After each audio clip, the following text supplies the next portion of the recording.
Kiamat hampir selalu dibicarakan dengan cara yang salah. Ia dipersempit jadi cerita langit runtuh, bumi terbelah, api di mana-mana, lalu selesai. Padahal semua agama besar tidak memulai pembahasan kiamat dari kehancuran. Mereka memulainya dari kerusakan.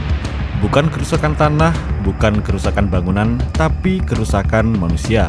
5 agama besar di dunia yang lahir di tempat dan zaman berbeda, tidak saling menyalin, tidak saling mengenal secara langsung, justru menggambarkan akhir dunia dengan pola yang sangat mirip. Bukan pada bentuk apinya, tetapi pada urutan kejatuhannya. Dan semakin dunia modern maju, semakin jelas bahwa gambaran itu bukan sekedar kepercayaan, melainkan diagnosis peradaban. Dalam Islam, kiamat tidak pernah dimulai dari ledakan kosmik, ia dimulai dari manusia. Nabi Muhammad tidak menggambarkan akhir zaman sebagai kejadian tiba-tiba. Ia menggambarkan sebagai fase panjang kemerosotan, di mana yang rusak bukan teknologi tapi nilai. Ilmu tersebar luas, tetapi tidak membawa hikmah. Orang pintar semakin banyak, tapi kebijaksanaan makin langka. Kebenaran masih ada, tapi tidak lagi dicari. Kebohongan tidak lagi disembunyikan. Agama tetap ada, tapi fungsinya berubah. Ia tidak lagi menjadi kompas moral, ia menjadi identitas sosial, alat konflik, bahkan alat bisnis. Dalam fase ini, Islam tidak memotret manusia sebagai korban sistem. Manusia adalah aktor utama. Dajjal tidak digambarkan sebagai makhluk aneh yang datang dari dunia lain. Ia datang sebagai figur yang memberi solusi, stabilitas, keamanan, dan kemakmuran. Tetapi itu semua harus didasari dengan satu syarat, yaitu kebenaran tidak lagi absolut. Inilah titik penting yang sering dihindari. Islam tidak menuduh akhir zaman terjadi karena kurangnya iman, tapi karena iman tidak lagi berfungsi sebagai pengendali kekuasaan. Ketika itu terjadi, hukum alam mulai goyah. Matahari terbit dari barat bukan simbol moral, itu pembalikan sistem. Arah, waktu, dan keteraturan berhenti bekerja seperti sebelumnya. Kiamat dalam Islam adalah collapse of reality. Dalam kekristenan, kata apokalips sering disalahpahami. Ia tidak berarti kiamat dalam arti hancur. Ia berarti terbukanya sesuatu yang selama ini tertutup. Kitab Wahyu tidak fokus pada bumi terbakar. Ia fokus pada kedok yang runtuh. Antikris digambarkan bukan sebagai penjahat brutal. Ia pemimpin yang diterima.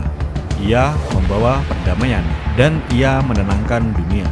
Masalahnya bukan pada kekuatannya, masalahnya pada legitimasi moral palsu yang ia bangun. Pada titik ini, Kristen dalam Islam berbicara dalam satu bahasa yang sama. Akhir dunia dimulai ketika manusia lebih percaya pada sistem yang mereka ciptakan sendiri dibanding nilai transenden. Bukan karena manusia bodoh, justru karena manusia merasa tidak lagi membutuhkan kebenaran di luar dirinya. Yudaisme tidak terlalu gemar membicarakan kiamat spektakuler. Fokus mereka bukan kehancuran kosmik, tapi kehancuran sosial dan hukum. Dalam pandangan Yahudi, dunia runtuh ketika hukum tidak lagi dihormati, bukan hukum Tuhan saja, tapi hukum sebagai konsep keadilan. Perang di akhir zaman bukan perang iman, itu perang kepentingan ekonomi, wilayah, dan kekuasaan. Tuhan tidak digambarkan sebagai pemicu awal kehancuran. Ia muncul di akhir sebagai hakim, setelah manusia gagal sepenuhnya mengelola dunia. Ini penting, karena Yudaisme menyiratkan bahwa dunia dibiarkan rusak oleh manusia sendiri, sampai tidak ada lagi ruang untuk pembenaran. Hindu tidak mengenal satu kiamat final, mereka mengenal siklus kehancuran. Kali Yuga adalah fase terakhir, di zaman mana kekuasaan dipegang oleh yang paling licik, di mana kebenaran menjadi beban, di mana spiritualitas berubah menjadi dekorasi. Yang menarik, kehancuran di Kali Yuga tidak disebabkan oleh bencana alam, ia disebabkan oleh dominasi ego kolektif. Manusia terlalu pintar untuk taat, terlalu kuat untuk tunduk, terlalu ambisius untuk berhenti. Kalki tidak datang untuk memperbaiki sistem, ia datang ketika sistem tidak lagi bisa diperbaiki. Ini bukan hukuman, ini riset. Buddhisme paling brutal dalam keheningannya, ia tidak menjanjikan api dari langit. Ia menggambarkan akhir dunia sebagai matinya kesadaran. Dunia tetap ada, gedung tetap berdiri, teknologi tetap maju. Tetapi manusia hidup sepenuhnya dalam ilusi, dikendalikan oleh nafsu, terikat pada keinginan, dan tidak sadar bahwa dirinya terjebak. Ini kiamat paling sunyi dan justru paling dekat dengan realitas modern. Jika semua agama disusun sejajar, satu pola muncul dengan jelas. Kiamat tidak pernah dimulai dari langit. Ia selalu dimulai dari manusia, dari rusaknya nilai, dari matinya batas, dari kekuasaan tanpa kendali, dan dari teknologi tanpa kebijaksanaan. Agama-agama kuno memahami satu hal yang hari ini ditolak mentah-mentah. Kemajuan tanpa batas bukan tanda keselamatan, tapi tanda bahaya. Manusia selalu runtuh bukan di titik terlemah, tapi di titik paling percaya diri.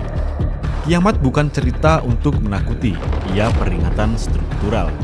Bukan tentang kapan dunia berakhir, tapi bagaimana dunia menuju kehancurannya. Dan yang paling mengganggu adalah ini, semua tanda yang digambarkan ribuan tahun lalu tidak terdengar asing hari ini.